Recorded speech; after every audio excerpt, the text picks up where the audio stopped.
Have you ever felt the world was against you? Maybe you've questioned why life's tempests seem to single you out. You didn't bring the tempest into your life. It's not your fault. You're not the reason the world spirals sometimes. You know, it's not like Peter deliberately chose the wrong path or that the guy on the plane knew he was going to black out. So, quit listening to those internal accusations. Remember, accusations, more often than not, are just reflections of others' insecurities.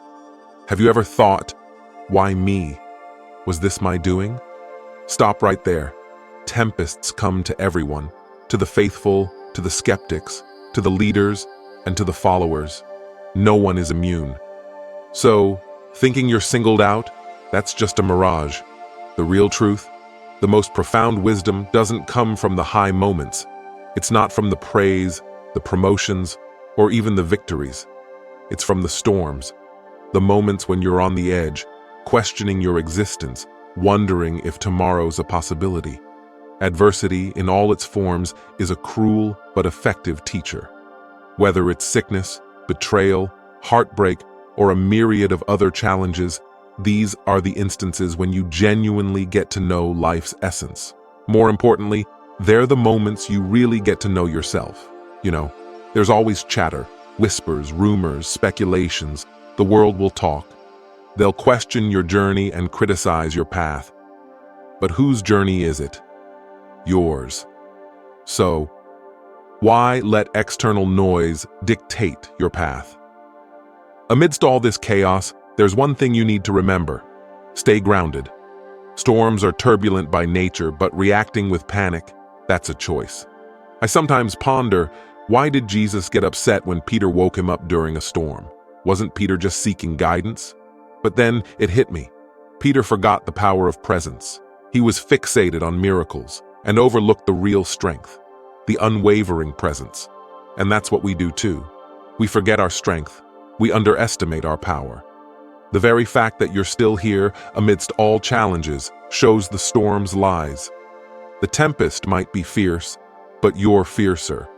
Then there's Peter's other mistake. He panicked when he should have led. Leadership isn't about not having fears. It's about managing them. If you're steering the ship, you can't let go of the wheel just because the sea's raging. Realize this. Storms might seem massive, but often they're more bark than bite. If it was as disastrous as it felt, why was Jesus still asleep? Our minds have this way of magnifying problems, making mountains out of molehills. It's rarely the storm that breaks us. It's our reaction to it. What's the lesson here? Stay grounded. Through ups and downs, praises and criticisms, remain unwavering. You need that stability, that certainty, especially when the world around is chaotic. Remember, we often have what it takes to brave the storm. It's just that sometimes we forget. And looking outside for solutions when the strength lies within, that's doing a disservice to ourselves. In this tempestuous journey of life, understand this. The storm wasn't meant for a higher power to handle, but for you. You're equipped. You have the tools. You've been given the power, the strength, and the resilience. So, why let emotions run the show? Emotional decisions, more often than not, end in regret. The universe has a plan, a grand design. The tempests, the storms, they're just tests, preparations for bigger things ahead. Remember the biblical tale of Job. He faced unimaginable trials, yet his faith never wavered. The whirlwinds in our lives serve a similar purpose. They might seem like burdens, but they're truly blessings in disguise, shaping us for what's to come. When Jesus faced his 40 days in the wilderness, tempted at every turn, he didn't let despair or doubt guide him. He leaned on faith. In our own personal wilderness, it's vital for us to do the same. Proverbs reminds us that trust in the Lord with all your heart and lean not on your own understanding. Our emotions, volatile and unpredictable, are that own understanding we often lean on. But true wisdom comes from placing trust in God's bigger picture. David, before becoming Israel's greatest king, faced numerous storms, pursued, doubted, and often isolated, he could have succumbed to despair. But he found solace in God, often pouring out his feelings through psalms. In our challenges, we too can find an outlet, a way to communicate with God, letting him steer us rather than our fleeting feelings. The Apostle Paul spoke of a thorn in his flesh. While we don't know exactly what this thorn was, we do understand it was a challenge, a constant reminder. Yet, instead of letting it dictate his path, he saw it as a means to stay humble and rely even more on God's grace. When Peter walked on water towards Jesus, it was pure faith driving him.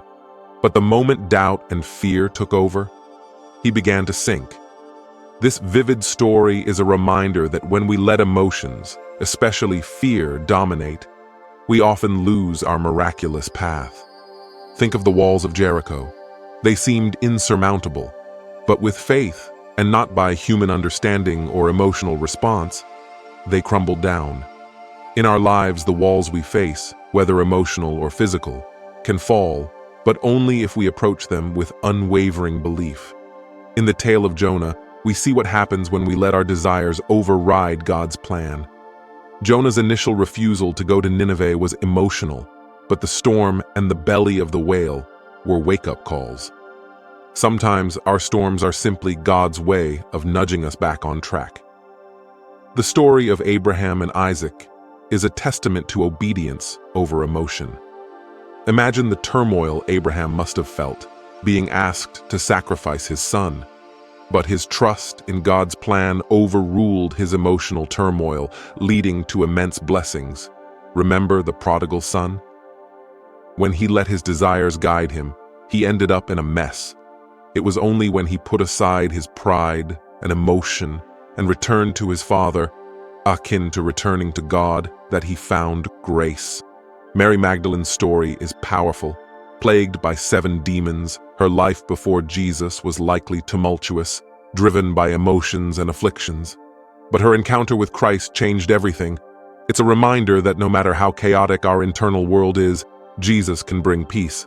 Esther, a queen, faced a monumental decision: to risk her life by revealing her identity to save her people. Emotionally, the fear of death was real. But spiritually, she recognized the greater purpose, leading her to proclaim, "If I perish, I perish." The early Christians faced persecution, a storm in every sense. Their emotional responses could have been fear or compromise, but their spiritual response? Faithfulness, even unto death. Lastly, think of Jesus in Gethsemane. His emotional plea, "Let this cup pass from me," was genuine. But his ultimate submission, "Not as I will, but as you will," reflects the need to sometimes set aside our immediate emotional reactions for the grand design God holds for us. In every tempest, remember this: our emotions are fleeting, but God's promises are eternal. Let's focus on the eternal, allowing God to guide us through the storms and emerge stronger on the other side. In a nutshell, stay firm, stay rooted. The storm might rage and the winds might howl, but remember, you're not alone. And more importantly, you're more robust than you think. Stay grounded.